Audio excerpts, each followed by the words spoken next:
Inspirado en una mirada neurocientífica que une cerebro, cuerpo y emoción, hoy quiero hablarte de algo que quizá ya te ha sucedido, pero que no siempre te atreves a nombrar. Entras en una habitación y no recuerdas para qué había sido.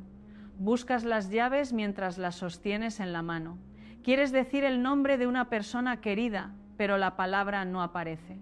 Está cerca, casi puedes sentirla, y sin embargo no llega. En esos segundos surge una inquietud silenciosa. ¿Es cansancio? ¿Es estrés? ¿Estoy perdiendo memoria? ¿Le está pasando algo a mi cerebro? La neurociencia nos invita a observar estos momentos sin dramatizarlos, pero también sin ignorarlos. Un olvido ocasional forma parte de la vida. La atención se dispersa, el sueño insuficiente altera la memoria y el exceso de preocupaciones ocupa nuestros recursos mentales. Pero cuando los olvidos empiezan a repetirse, interfieren con la vida cotidiana o provocan desorientación, conviene escuchar con más cuidado. Porque el cerebro rara vez comienza gritando. Muchas veces empieza susurrando. Y escuchar esos susurros no significa vivir con miedo. Significa recuperar una relación más consciente con nuestra mente, nuestro cuerpo y nuestra forma de vivir. Imagina a Ernesto, un profesor de matemáticas jubilado de 68 años. Durante décadas vivió entre números, fórmulas y problemas que exigían precisión. Al principio, sus despistes parecían inofensivos. Un día tomó una calle equivocada camino al mercado. Otro día olvidó dónde había dejado una carpeta. Se reía y decía que funcionaba en piloto automático. Pero con el tiempo, las palabras empezaron a llegar más tarde. Una tarde, mientras jugaba con su nieto, quiso llamarlo por su nombre y no pudo. Fueron apenas 4 segundos. Para los demás quizá no significaron nada.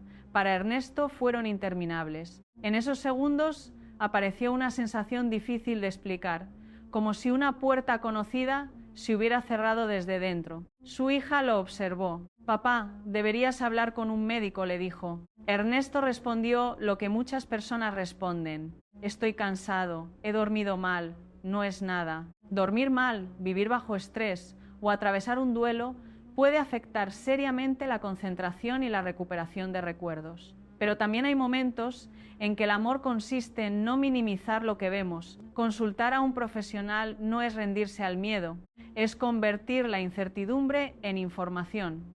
El deterioro cognitivo no afecta solamente a quien lo vive, también transforma la vida de quienes están alrededor. Los hijos comienzan a vigilar sin querer parecer vigilantes.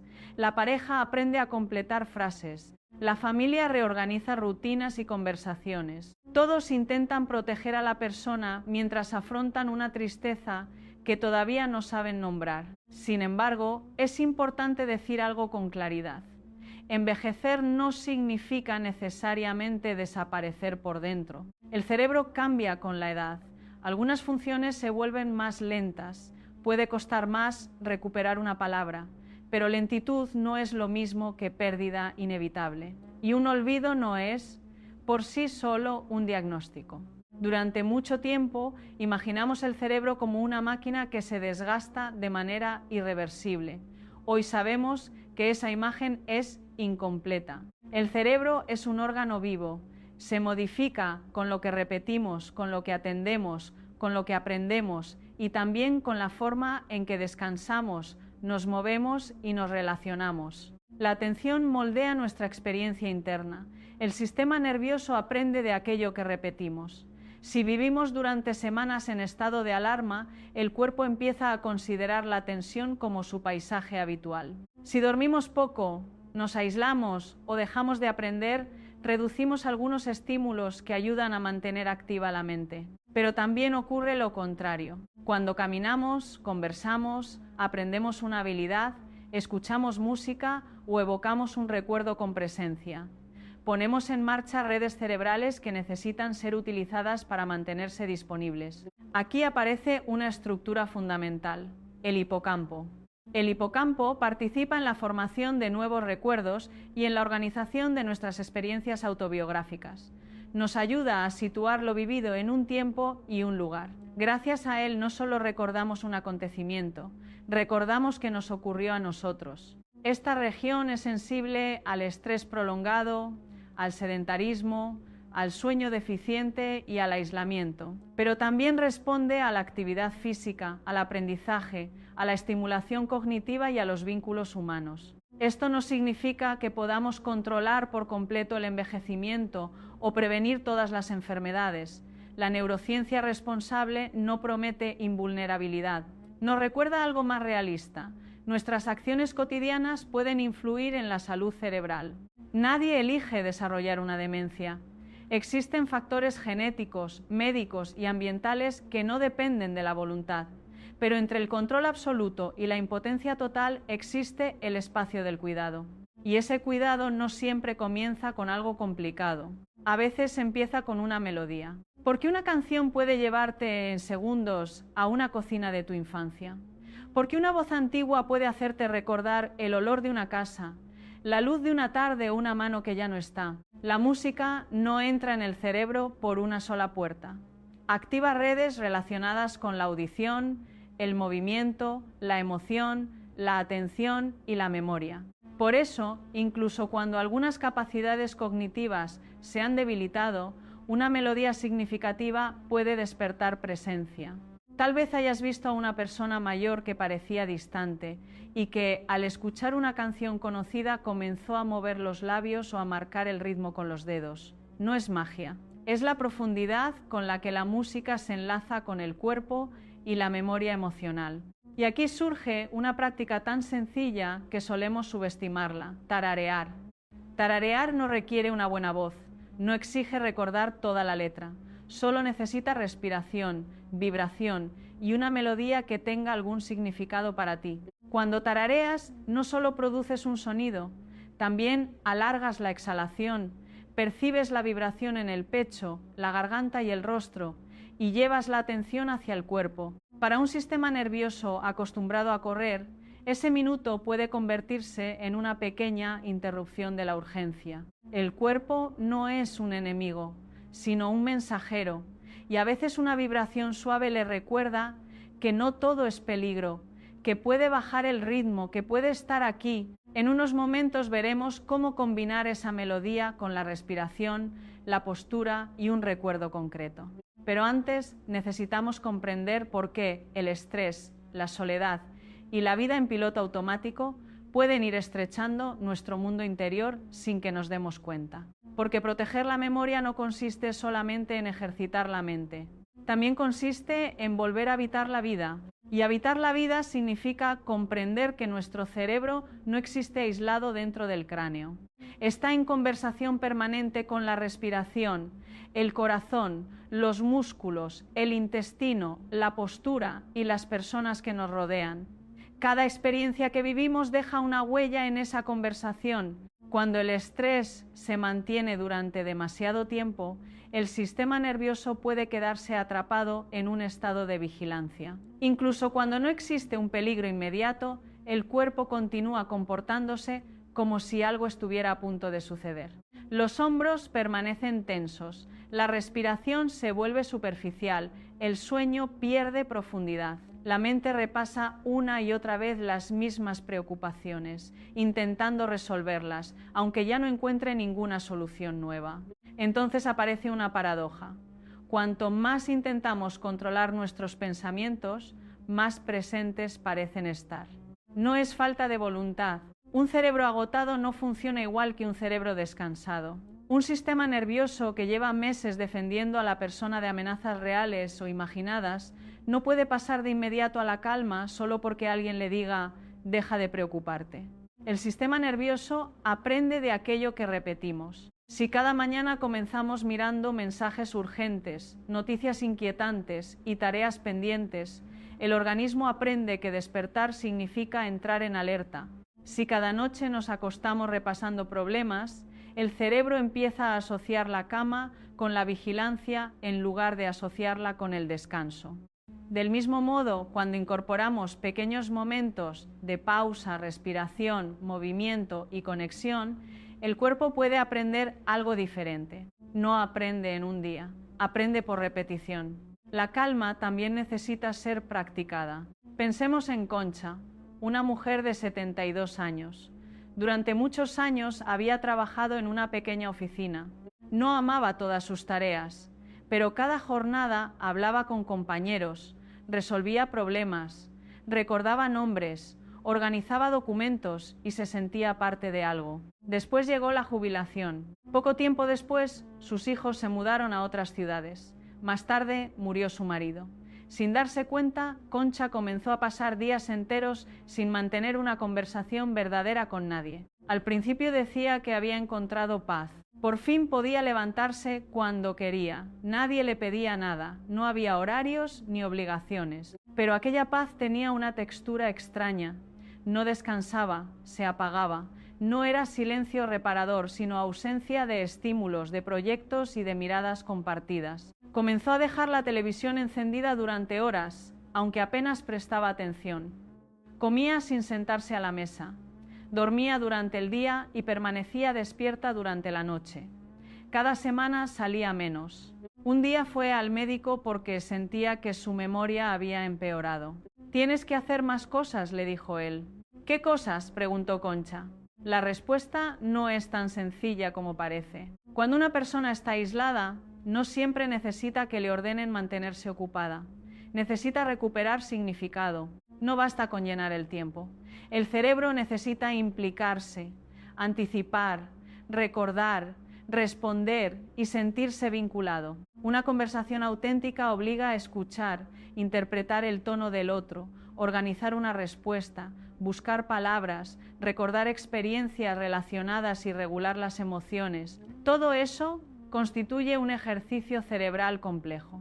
Una simple charla puede activar más procesos cognitivos que muchas actividades diseñadas específicamente para entrenar la mente. Además, los vínculos humanos regulan el cuerpo. Cuando nos sentimos seguros junto a otra persona, la respiración puede hacerse más lenta, el rostro se relaja, el ritmo cardíaco cambia, el sistema nervioso recibe señales de que no estamos solos frente al mundo. Por eso la soledad no es únicamente un estado emocional. También puede convertirse en una condición fisiológica. El cerebro humano evolucionó en comunidad. Durante miles de años, estar separado del grupo significaba estar expuesto al peligro. Aunque hoy podamos vivir solos en un apartamento seguro, una parte muy antigua del sistema nervioso todavía interpreta la desconexión prolongada como una amenaza. Esto no significa que toda persona que disfrute de la soledad esté en peligro. Hay una soledad elegida que nutre, organiza y permite escucharse. El problema aparece cuando la soledad deja de ser una elección y se convierte en un ecosistema, cuando nadie pronuncia nuestro nombre, cuando pasan varios días sin que alguien nos pregunte cómo estamos y espere realmente la respuesta, cuando la vida comienza a reducirse al mismo sofá, la misma pantalla y los mismos pensamientos. En ese contexto, la memoria también pierde anclajes. Recordamos mejor cuando tenemos razones para recordar. Conservamos una historia cuando podemos contarla. Mantenemos vivo un nombre cuando seguimos utilizándolo. La memoria no es un archivo cerrado, es una actividad relacional. Cada vez que cuentas una experiencia, no recuperas simplemente una grabación exacta. Reconstruyes el recuerdo. Seleccionas imágenes, emociones, palabras y significados. Al hacerlo, las redes implicadas vuelven a activarse. Por eso, compartir recuerdos puede tener un valor tan profundo. Una tarde, una vecina invitó a Concha a participar en un pequeño coro del barrio. Ella se negó varias veces. Decía que no sabía cantar y que probablemente olvidaría las letras. La vecina insistió con delicadeza. «No tienes que cantar bien, solo tienes que venir». Concha fue. Durante el primer ensayo permaneció casi en silencio, pero cuando el grupo comenzó una canción que su madre cantaba mientras cocinaba, algo cambió en su rostro. La melodía no le pidió permiso a la razón, entró por una vía más antigua. Primero apareció una sensación, después la imagen de una cocina, luego unas manos cubiertas de harina y finalmente una frase que no había recordado en muchos años. Concha comenzó a tararear. Ese instante nos muestra algo esencial. La música puede actuar como una llave para redes de memoria que parecían inaccesibles. Las canciones no se almacenan en un único lugar del cerebro, Se entrelazan con movimientos, emociones, ritmos, voces, personas y momentos históricos de nuestra vida. Por eso una melodía puede sobrevivir incluso cuando otras formas de recuerdo se debilitan. Al escuchar música participa la corteza auditiva, pero también pueden implicarse regiones relacionadas con el movimiento, la anticipación, la emoción, el lenguaje y la memoria autobiográfica. El cerebro no solo oye una canción, la reconoce, la predice, la siente y a veces vuelve a vivirla. Y cuando tarareamos, añadimos otro elemento. El cuerpo se convierte en parte activa de la experiencia. La vibración de la voz se percibe desde dentro. La exhalación se alarga. La atención deja durante unos instantes de perseguir pensamientos y se orienta hacia una sensación concreta. Tal vez el efecto más valioso del tarareo no sea una promesa espectacular sobre la memoria, sino algo más humilde y más profundo. Nos ayuda a regresar al cuerpo. Y cuando regresamos al cuerpo dejamos de vivir exclusivamente dentro de la preocupación. Ahora quiero invitarte a experimentar esta idea, no como una obligación, sino como una forma de observación. Antes de hacerlo, presta atención a tu postura. No necesitas sentarte de manera rígida, ni adoptar una posición perfecta. La rigidez también puede ser una forma de tensión. Simplemente permite que la espalda se alargue. Imagina que la parte superior de la cabeza se eleva ligeramente, mientras los hombros descienden sin esfuerzo. Afloja la mandíbula. Deja descansar las manos. Observa si estás conteniendo el abdomen o apretando los dedos de los pies. Muchas veces llevamos tensión en zonas que ni siquiera sabemos que estamos contrayendo. La postura no controla mágicamente el pensamiento, pero influye en la respiración y en la información que el cuerpo envía al cerebro. Cuando el pecho está completamente cerrado y la cabeza permanece inclinada durante horas frente a una pantalla, la respiración puede volverse más limitada. Cuando recuperamos un poco de espacio corporal, también podemos recuperar capacidad para percibir lo que ocurre dentro. Ahora lleva la atención al aire. Inhala lentamente por la nariz. No intentes llenar los pulmones al máximo.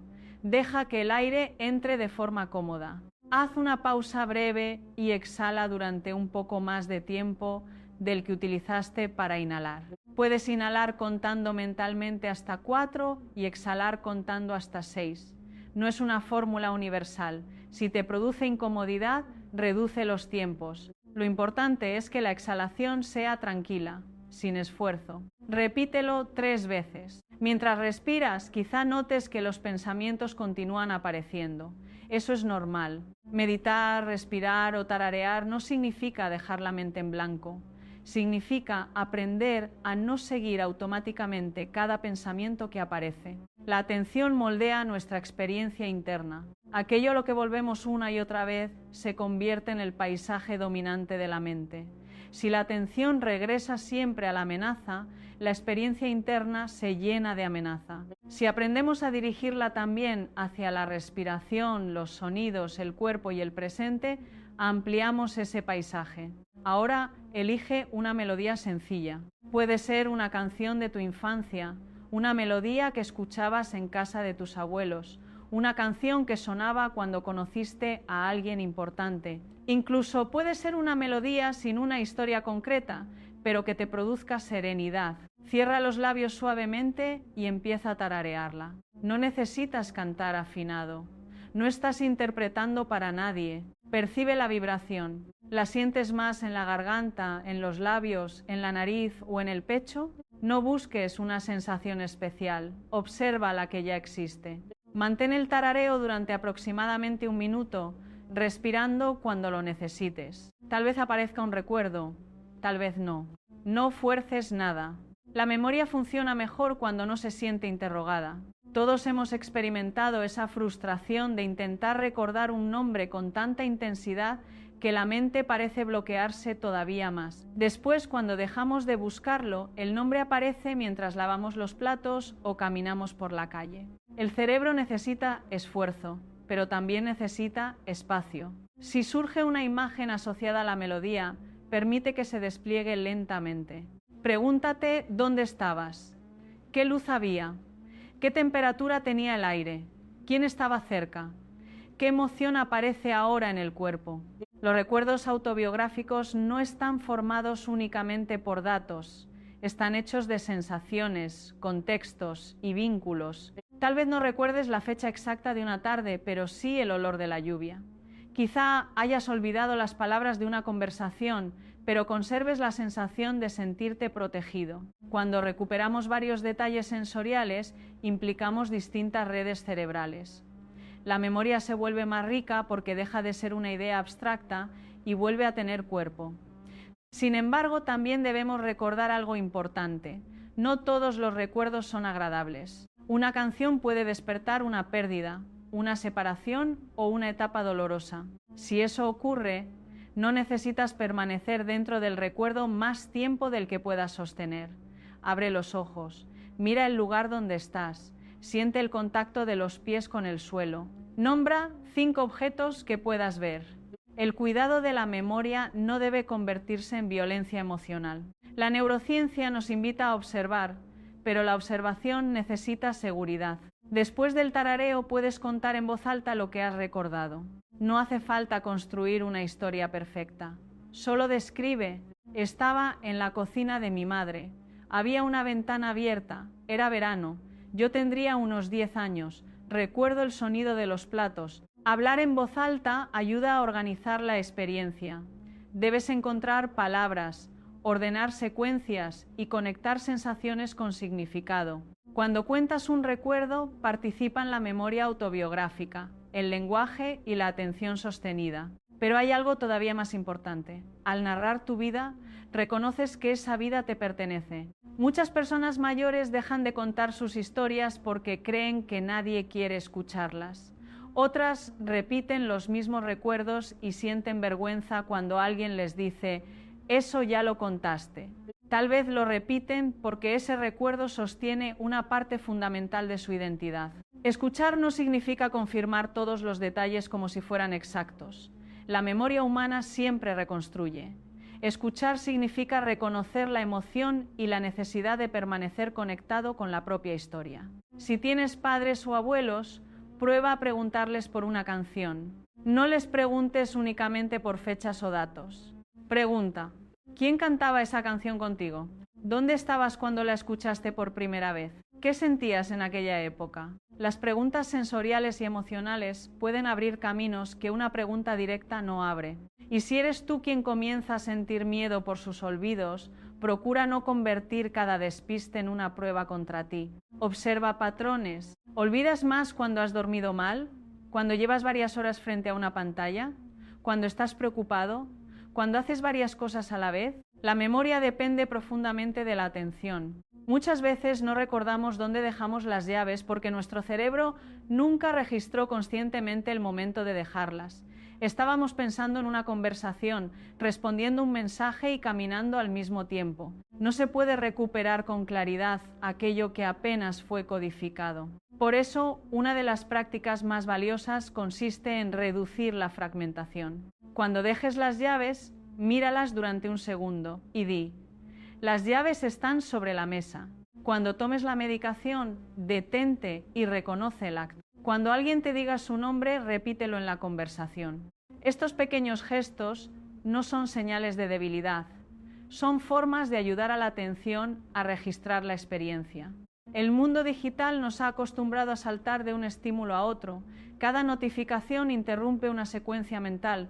Cada cambio de pantalla obliga al cerebro a reorientarse. No es extraño que al final del día sintamos cansancio sin saber exactamente qué hemos hecho. El cerebro no solo se fatiga por el esfuerzo intenso, también se fatiga por la interrupción constante. Reducir estímulos durante algunos momentos del día puede ser una forma de higiene mental. No necesitas abandonar la tecnología, puedes empezar creando pequeños espacios sin ella. Un paseo sin mirar el teléfono, una comida sin vídeos, los primeros minutos de la mañana sin noticias, los últimos minutos de la noche sin mensajes. En esos espacios, la mente recupera continuidad.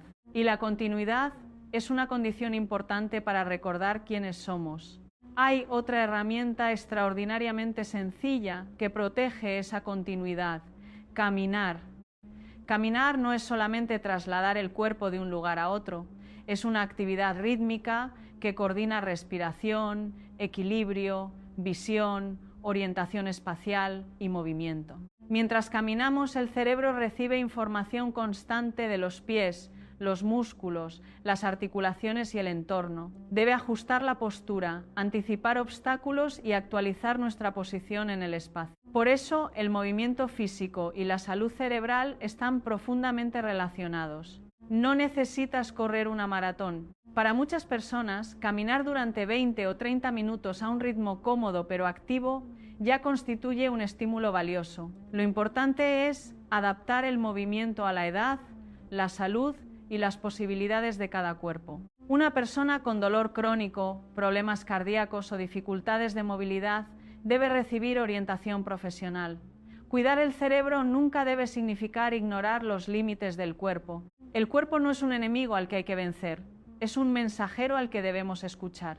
Imagina a alguien que ha pasado todo el día sentado, respondiendo mensajes y resolviendo problemas.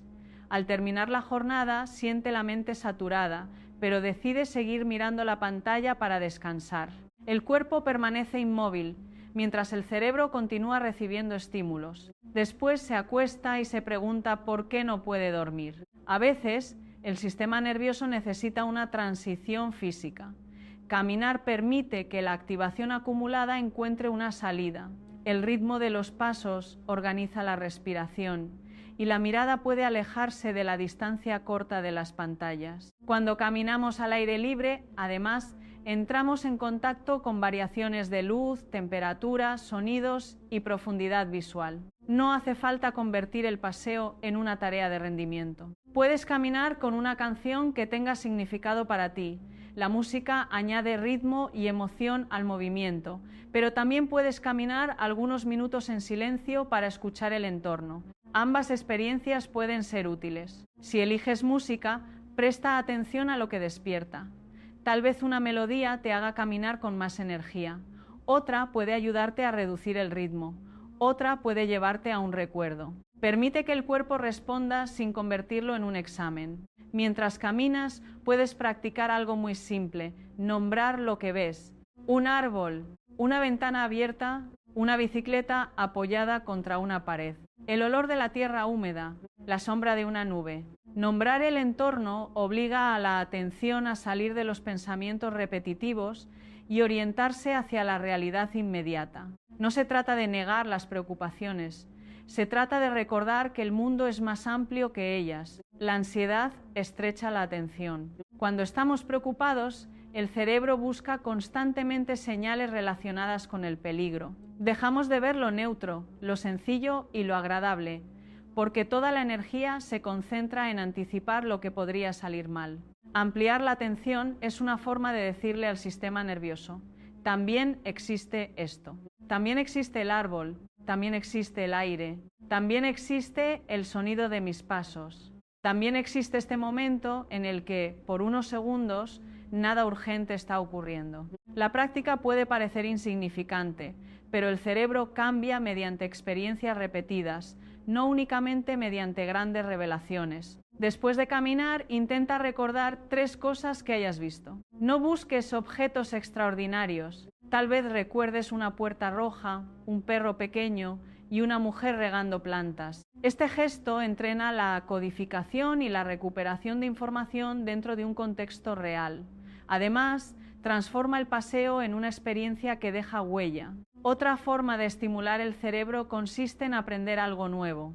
A veces pensamos que aprender pertenece a la juventud, como si la curiosidad tuviera fecha de jubilación. Pero el cerebro necesita novedad durante toda la vida. La novedad obliga a crear rutas, cometer errores, ajustar estrategias y prestar atención. Puede tratarse de un idioma, una receta, un instrumento, un baile, una manualidad o el uso de una nueva tecnología. No importa tanto el prestigio de la actividad como el grado de implicación. Resolver siempre el mismo tipo de crucigrama puede resultar agradable, pero con el tiempo el cerebro automatiza la tarea. Para estimular la flexibilidad necesitamos introducir variación. Si te gustan los crucigramas, prueba también con música. Si te gusta leer, intenta explicar en voz alta lo que has leído. Si cocinas bien, aprende una receta que utilice ingredientes desconocidos. El cerebro crece cuando encuentra una dificultad posible. La dificultad excesiva genera frustración. La ausencia total de dificultad produce aburrimiento. Entre ambas existe una zona en la que el esfuerzo despierta curiosidad. Ese es el desafío amable. Aprender con amabilidad significa permitir el error. Muchas personas adultas abandonan una actividad nueva porque no soportan sentirse principiantes. Han construido una identidad alrededor de aquello que saben hacer y experimentar torpeza les resulta incómodo. Pero la torpeza inicial es una señal de que el cerebro está trabajando de una forma no habitual. Un niño cae muchas veces antes de caminar. No interpreta cada caída como una prueba de incapacidad. Simplemente vuelve a intentarlo. Los adultos, en cambio, solemos llenar el error de significado. Ya soy demasiado mayor. No tengo talento. Mi memoria no sirve. Estas frases no son diagnósticos, son narraciones, y las narraciones influyen en la conducta. Si creemos que no podemos aprender, dejamos de exponernos a oportunidades de aprendizaje. Al practicar menos, la habilidad no mejora. Después utilizamos esa falta de mejora como confirmación de la creencia inicial. Así se construye una profecía autocumplida. La neuroplasticidad no significa que todos podamos aprender cualquier cosa con la misma facilidad. Cada cerebro tiene una historia, una genética y unas condiciones particulares. Significa que la experiencia puede modificar conexiones y estrategias. Nunca empezamos desde cero, pero tampoco estamos completamente terminados. El aprendizaje también necesita descanso. Cuando practicamos una habilidad, el cerebro recibe información. Durante las pausas y el sueño, parte de esa información se organiza y consolida. Por eso, estudiar durante muchas horas sin descansar no siempre produce más aprendizaje. El cansancio reduce la capacidad de atención y aumenta los errores. Alternar esfuerzo y recuperación suele ser más eficaz que forzar la mente hasta el agotamiento. Lo mismo ocurre con la transformación interior. No cambiamos por castigarnos, cambiamos cuando repetimos una experiencia nueva con suficiente seguridad y constancia. Una persona que vive con ansiedad quizá no pueda sentirse tranquila durante una hora, pero puede experimentar 10 segundos de respiración consciente, después 20, después 1 minuto. El sistema nervioso aprende poco a poco que existen otros estados posibles. La transformación no siempre se siente como una revolución. A veces se parece a caminar por la misma calle y descubrir algo que nunca habías visto. Ahora debemos hablar de uno de los pilares más olvidados de la memoria, el sueño. Dormir no es desconectarse de la vida, es una actividad biológica compleja. Mientras dormimos, el cerebro reorganiza información, consolida ciertos aprendizajes, regula la respuesta emocional y realiza procesos de mantenimiento. Durante el día recibimos miles de estímulos, vemos rostros, escuchamos palabras, tomamos decisiones, sentimos emociones y aprendemos pequeños detalles. No todo puede conservarse con la misma intensidad. El sueño ayuda al cerebro a seleccionar, integrar y estabilizar parte de esa experiencia. Cuando dormimos poco, no solo aparece cansancio. La atención se vuelve más frágil, nos cuesta inhibir impulsos, interpretamos las situaciones con mayor negatividad, recuperamos peor algunas palabras y recuerdos. Una persona privada de sueño puede creer que su memoria se está deteriorando, cuando una parte importante del problema es que su cerebro no ha tenido condiciones para registrar y organizar la información. Por supuesto, una noche de mal descanso no explica todos los problemas cognitivos, pero el sueño insuficiente repetido puede convertirse en un factor significativo. Muchas personas dicen, yo duermo 5 horas y estoy acostumbrado.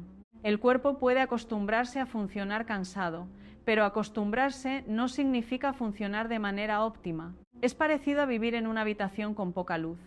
Después de un tiempo dejamos de notar la oscuridad, aunque continúe afectando lo que vemos. ¿Cómo podemos preparar mejor el descanso? No existe una única solución, porque el insomnio puede tener causas médicas, emocionales, hormonales, ambientales o relacionadas con hábitos. Cuando el problema persiste, conviene consultar a un profesional. Sin embargo, podemos observar las señales que enviamos al sistema nervioso durante las últimas horas del día. Si trabajamos hasta el último minuto, discutimos en redes sociales, revisamos noticias alarmantes y después apagamos la pantalla esperando dormir inmediatamente, estamos pidiendo al organismo un cambio demasiado brusco. El cuerpo necesita transición, una luz más suave, menos estímulos, una temperatura agradable, un ritual repetido. El cerebro aprende asociaciones. Si cada noche realizas una secuencia parecida, con el tiempo esa secuencia puede convertirse en una señal de preparación para el descanso.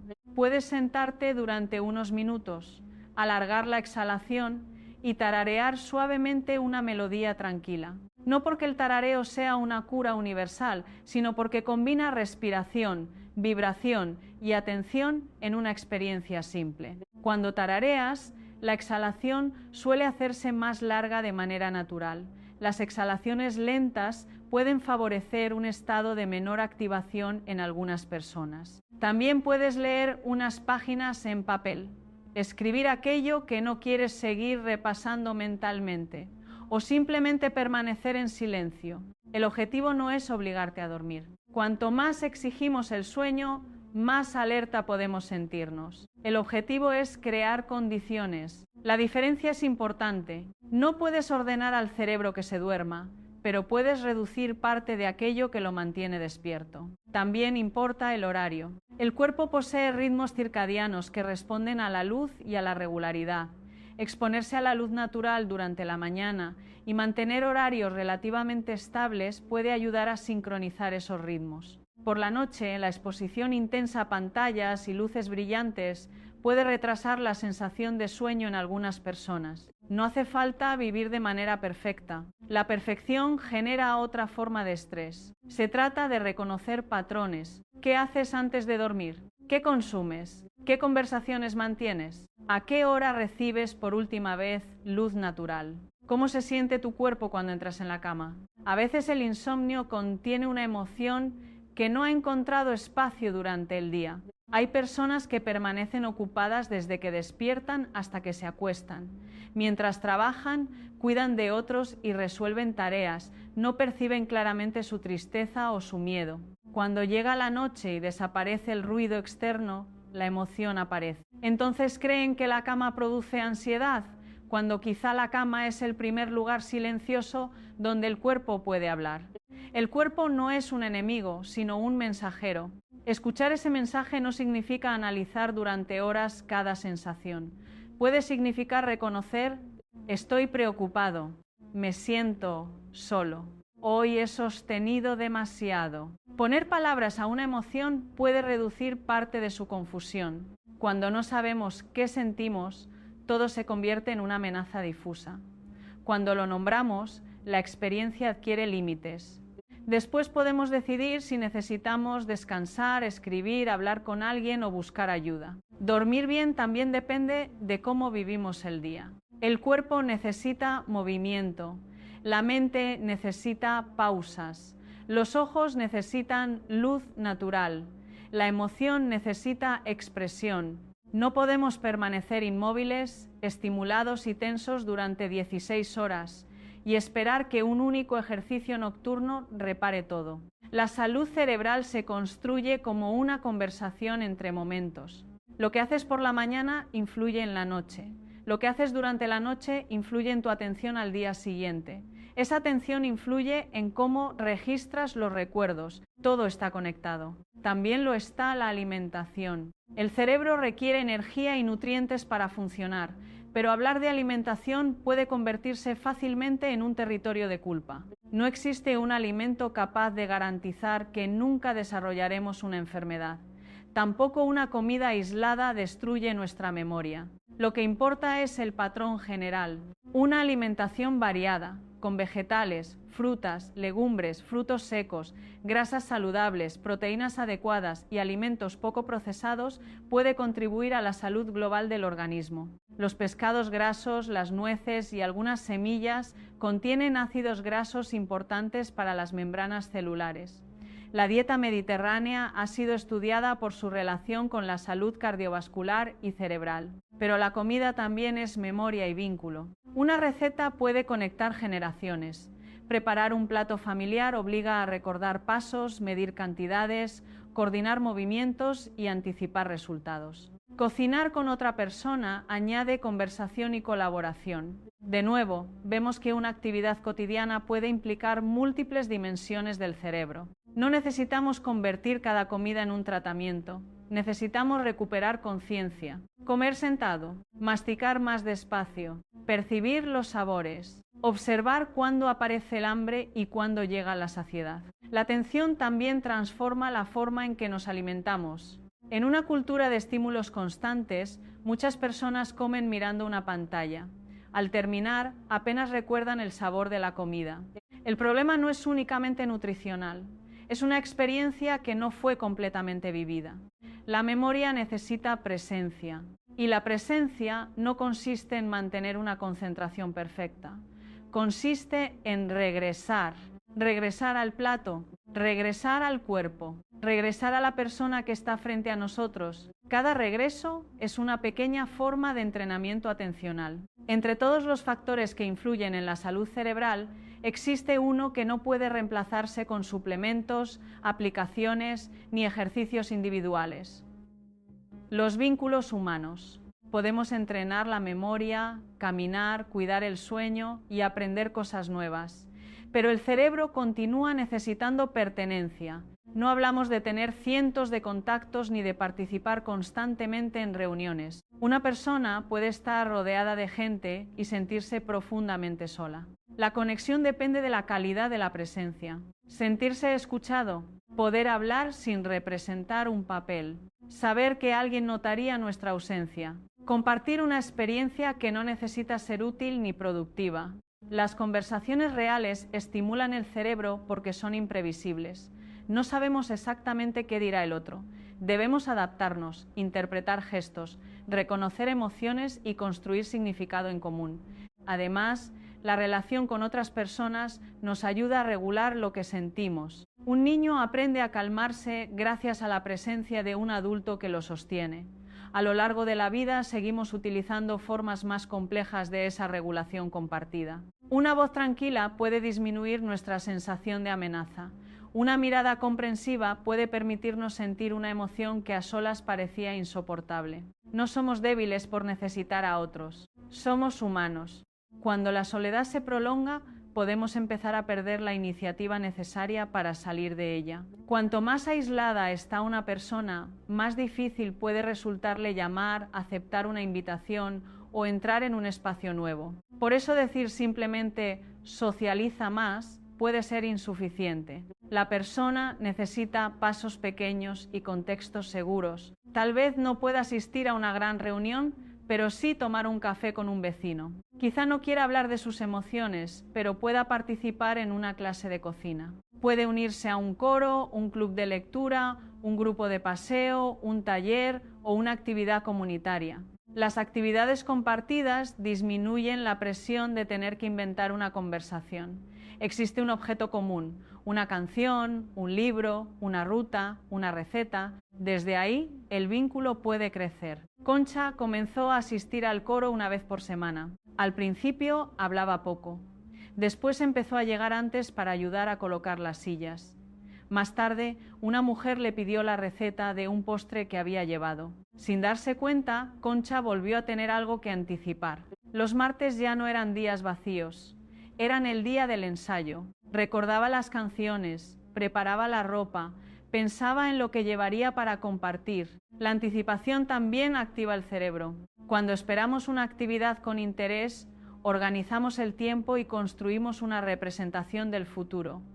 Esto es fundamental, porque la salud mental no depende únicamente de recordar el pasado. También depende de poder imaginar un mañana. La depresión, el duelo y el aislamiento pueden reducir esa capacidad. El futuro parece plano, sin imágenes ni posibilidades. Recuperar un pequeño proyecto devuelve profundidad al tiempo. No tiene que ser grandioso. Cuidar una planta, preparar una comida para alguien, aprender una canción, terminar un libro, planificar un paseo. El cerebro necesita motivos para levantarse. También necesita contacto emocional con su propia historia. Podemos crear una práctica semanal de memoria compartida. Elegir una fotografía, una canción o un objeto y conversar sobre lo que representa. No se trata de examinar a la persona. Preguntar constantemente, ¿te acuerdas de esto?, puede generar vergüenza o ansiedad en alguien que siente dificultades cognitivas. Es mejor ofrecer la memoria como una invitación. Encontré esta fotografía. Me gustaría que la miráramos juntos. Esta canción me hizo pensar en ti. Cuéntame lo que quieras de aquella época. La diferencia entre evaluar y acompañar es enorme. Cuando evaluamos, buscamos una respuesta correcta. Cuando acompañamos, creamos espacio para que aparezca lo que todavía está disponible. También debemos aceptar que algunos recuerdos no volverán. La neuroplasticidad ofrece posibilidades, pero no nos concede control absoluto. Hay enfermedades neurodegenerativas que progresan a pesar del amor, la estimulación y los mejores cuidados. Decirle a una familia que todo puede revertirse si se esfuerza, lo suficiente sería injusto. El cuidado no siempre cura. A veces el cuidado protege funciones durante un tiempo. A veces mejora la calidad de vida. A veces disminuye el miedo. A veces permite que una persona se sienta reconocida incluso cuando ya no puede recordar nuestro nombre. La identidad humana es más amplia que la memoria. Una persona con demencia sigue sintiendo el tono con el que le hablamos. Puede responder a la música, al tacto respetuoso, a la paciencia y a la seguridad. Quizá no recuerde una visita horas después, pero durante la visita puede haber sentido tranquilidad. Esa experiencia importa. No todo lo valioso necesita permanecer como recuerdo explícito para haber existido. Hay momentos que dejan una huella emocional, aunque no puedan ser narrados después. Por eso, cuando acompañamos a alguien con deterioro cognitivo, no debemos medir cada encuentro por lo que será recordado. Podemos medirlo por la calidad de la presencia. ¿Se sintió seguro? ¿Se sintió tratado con dignidad? ¿Pudo reír? ¿Pudo escuchar una canción querida? ¿Pudo sentir una mano conocida?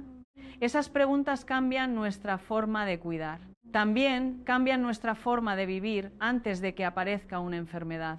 Nos recuerdan que la memoria no debe ser cuidada únicamente por miedo a perderla. Debe ser utilizada para enriquecer el presente. Podemos crear recuerdos ahora, salir a caminar con alguien, cocinar juntos, escuchar una canción sin mirar el teléfono, preguntar a nuestros padres por su infancia, contar a nuestros hijos algo que nunca les hemos contado. El cerebro que se relaciona no solo recibe información, construye significado, y el significado fortalece la experiencia. Ahora podemos integrar todo lo aprendido en una práctica diaria sencilla. Al despertar, antes de dejar que el teléfono introduzca las preocupaciones del mundo, permanece unos minutos contigo. Observa cómo respiras. Realiza 3 exhalaciones lentas. Tararea una melodía durante aproximadamente 1 minuto. Permite que aparezca una imagen o una emoción. Después nombra en voz alta algo que recuerdes o algo que quieras cuidar durante ese día. No necesitas cumplirlo perfectamente. Algunas mañanas estarás cansado, otras olvidarás hacerlo. El hábito no desaparece porque falles un día. Un hábito se construye regresando. Durante la jornada busca algún momento de movimiento. Camina según tus posibilidades. Mira el entorno y nombra algunas cosas. Habla con una persona. Aprende un detalle nuevo. Por la noche, reduce gradualmente los estímulos. Reconoce qué emoción estás llevando a la cama. No conviertas esta práctica en una lista rígida. Su propósito no es añadir otra exigencia. Es crear pequeños espacios donde el cerebro y el cuerpo puedan encontrarse. La transformación interior no nace del control violento. Nace de una atención que sabe regresar con paciencia. Y ahora podemos pronunciar la palabra que ha estado presente desde el principio de este recorrido: neuroplasticidad. La neuroplasticidad es la capacidad del sistema nervioso para modificarse en respuesta a la experiencia. Cada vez que aprendemos, practicamos, recordamos o nos adaptamos, ciertas conexiones pueden fortalecerse, debilitarse o reorganizarse. Esto ocurre durante toda la vida. aunque la velocidad y las condiciones del cambio no sean iguales en todas las edades. La neuroplasticidad no es magia. No significa que cualquier daño pueda revertirse. No garantiza que una persona evitará el deterioro cognitivo si realiza suficientes ejercicios. Tampoco significa que todo lo que nos sucede sea consecuencia de nuestros hábitos. Existen enfermedades, factores genéticos, accidentes y condiciones sociales que no podemos controlar. Pero la neuroplasticidad nos devuelve un margen de participación. Nos recuerda que el cerebro no es una estructura completamente fija. Lo que repetimos importa. La forma en que utilizamos la atención importa. El movimiento importa. El sueño importa. Los vínculos importan. La curiosidad importa. Cada una de estas experiencias envía información al sistema nervioso. Podemos imaginar el cerebro como un territorio atravesado por caminos. Los caminos que utilizamos con frecuencia se vuelven más accesibles. Los que dejamos de recorrer pueden cubrirse lentamente de vegetación. Si durante años respondemos a cada dificultad con preocupación, la ruta de la preocupación se vuelve rápida y automática. Si comenzamos a practicar la pausa, no borramos inmediatamente el camino anterior. Construimos una alternativa. Al principio esa nueva ruta es estrecha, requiere esfuerzo.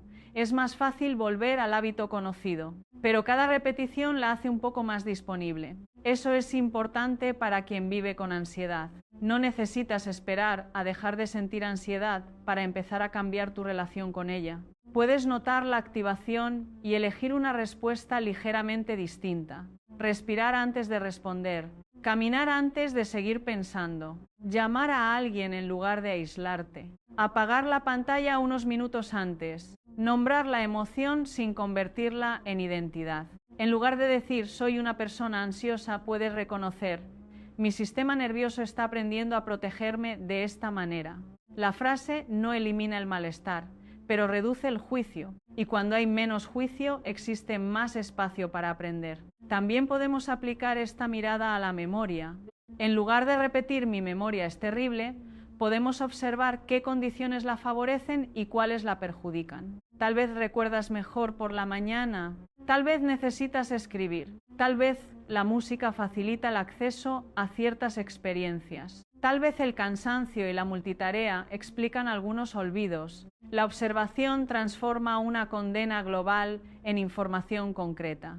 Ernesto, el profesor de matemáticas, decidió aceptar ayuda. Fue evaluado por profesionales y comenzó a cuidar aspectos de su vida que había descuidado. No ocurrió una transformación repentina. Algunos días seguía olvidando palabras. En ocasiones se frustraba.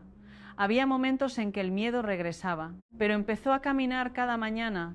Llevaba consigo una selección de canciones de su juventud. Algunas le recordaban los años de universidad, otras los primeros viajes con su esposa. Mientras caminaba, tarareaba suavemente. Por las tardes llamaba a su hija y le contaba un recuerdo. Al principio elegía historias conocidas. Después comenzaron a aparecer detalles que hacía años no mencionaba. El olor de una biblioteca, la primera bicicleta de su hija, una tormenta que interrumpió una clase. No importaba si todas las fechas eran exactas, lo importante era que Ernesto volvía a recorrer su propia vida. También comenzó a resolver problemas diferentes a los que había trabajado como profesor. Aprendió crucigramas y juegos de palabras. Se unió a un grupo de caminatas del barrio. Al principio fue por insistencia de su hija.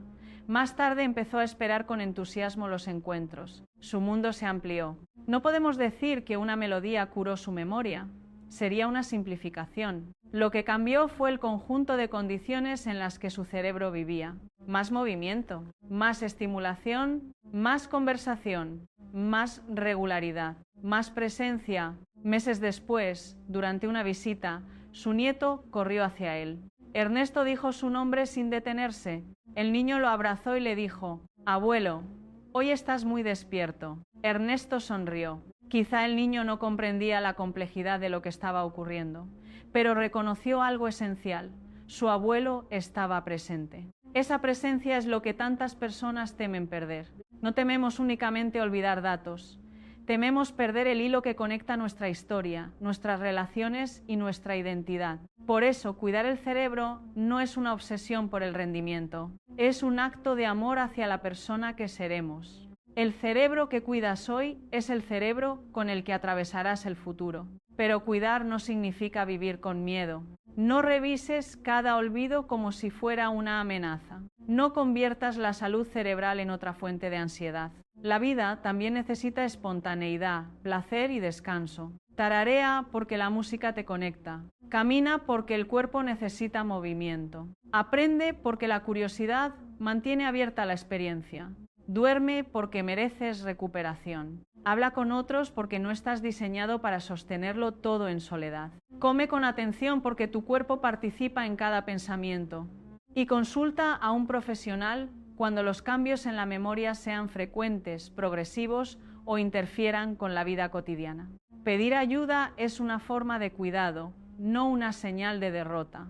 Hoy, en algún momento, busca una melodía que tenga historia para ti. Siéntate con comodidad, alarga suavemente la espalda, respira sin prisa, tararea durante 1 minuto y observa qué ocurre.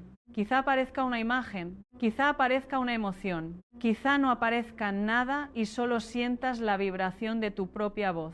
Eso también es suficiente. Estás aquí, tu cuerpo está aquí, tu respiración está aquí. Y mientras exista capacidad de observar, practicar y aprender, existe posibilidad de transformación. No una transformación basada en la exigencia, sino en la repetición. No basada en la culpa, sino en el entendimiento. No basada en pelear contra el cuerpo, sino en aprender su lenguaje. La neurociencia nos invita a observar que el cerebro cambia con la experiencia. La vida nos recuerda que no todas las experiencias que lo cambian necesitan ser extraordinarias. Una conversación, una caminata, una noche de descanso, una canción, 1 minuto de silencio, una decisión repetida con amabilidad. Tal vez la verdadera protección de la memoria empiece mucho antes de olvidar. Empieza cuando prestamos atención a la vida que todavía está ocurriendo.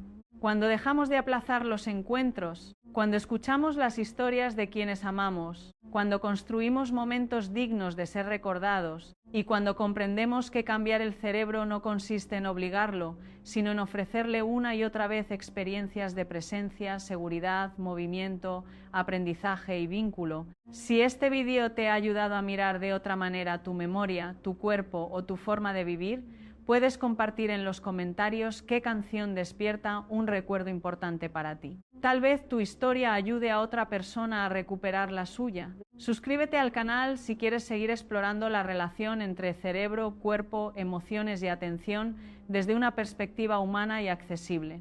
Y comparte este video con alguien que necesite recordar algo esencial. El cerebro no cambia mediante la violencia, cambia mediante aquello que practicamos. Cambia con la atención, cambia con la repetición, cambia cuando lo cuidamos con conocimiento, paciencia y ternura.